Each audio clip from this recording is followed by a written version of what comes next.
everybody, welcome back with us, Mela on Mahesa English Online.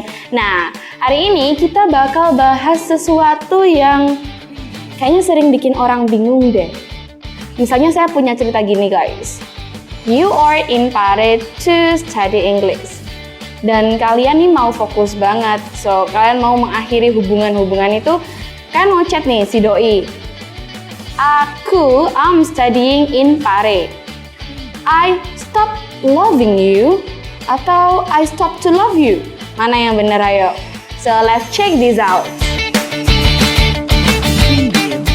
Oke, nah hari ini kita bakal bahas verses dari gerund atau to infinitive. To infinitive juga disebut dengan to plus verb 1. Kita akan bahas tentang 4 kata saja. Bagaimana sih jika mereka bertemu dengan gerund dan to infinitive? Karena mereka bakal punya cerita yang berbeda. Ada kata stop, need, want, dan try. Kita bahas dari yang pertama dulu nih. Ada kata stop. Masih ingat pertanyaannya awal tadi? Stop loving me atau stop to love me? Yuk, jadi kalau kata stop bertemu dengan gerund alias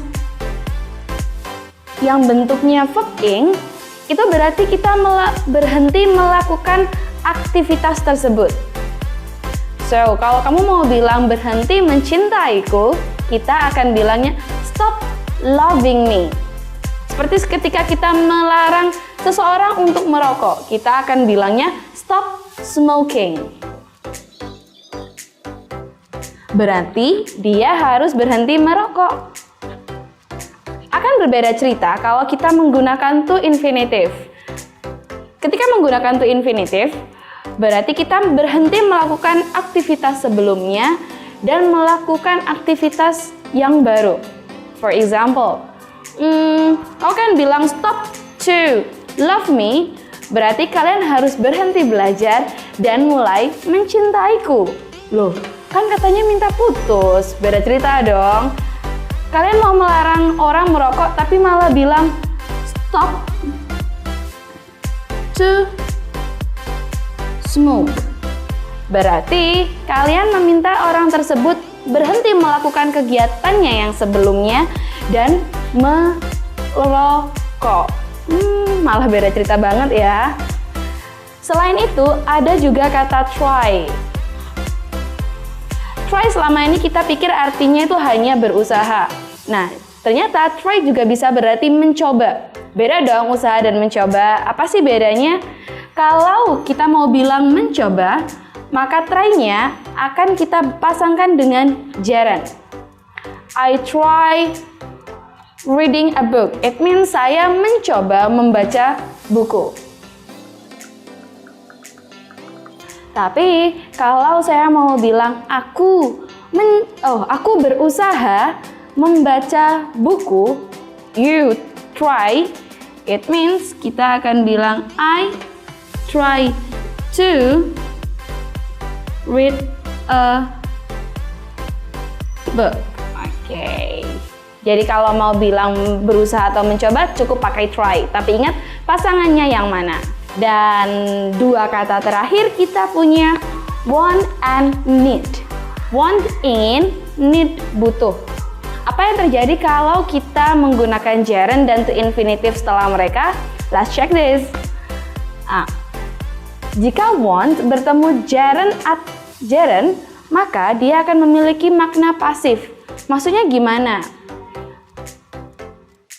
This marker needs buying. Marker ini butuh dibeli. Jadi hati-hati.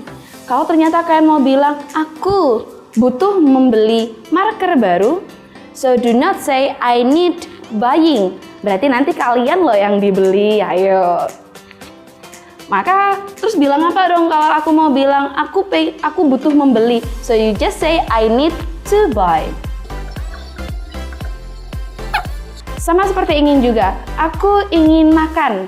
We say it in English, I want to eat. Never say I want eating. Kalau I want eating, artinya berarti aku mau dimakan. Oke, that's a big mistake. Oke, jadi kalau want and need bertemu dengan gerund, arti kata selanjutnya akan berubah pasif. I need eating, aku butuh dimakan. I need buying, I need teaching, aku butuh diajari, boleh lah.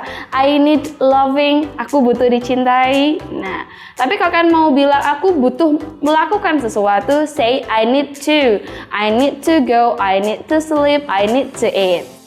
Nah, itu tadi sesi sharing kita hari ini. Gimana? Semoga everything that we share today will be useful.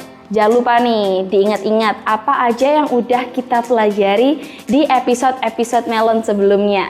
Nah, jangan lupa untuk tetap like, comment, subscribe YouTube kita di sini. Thank you everybody. See you in the next episode. Millennials.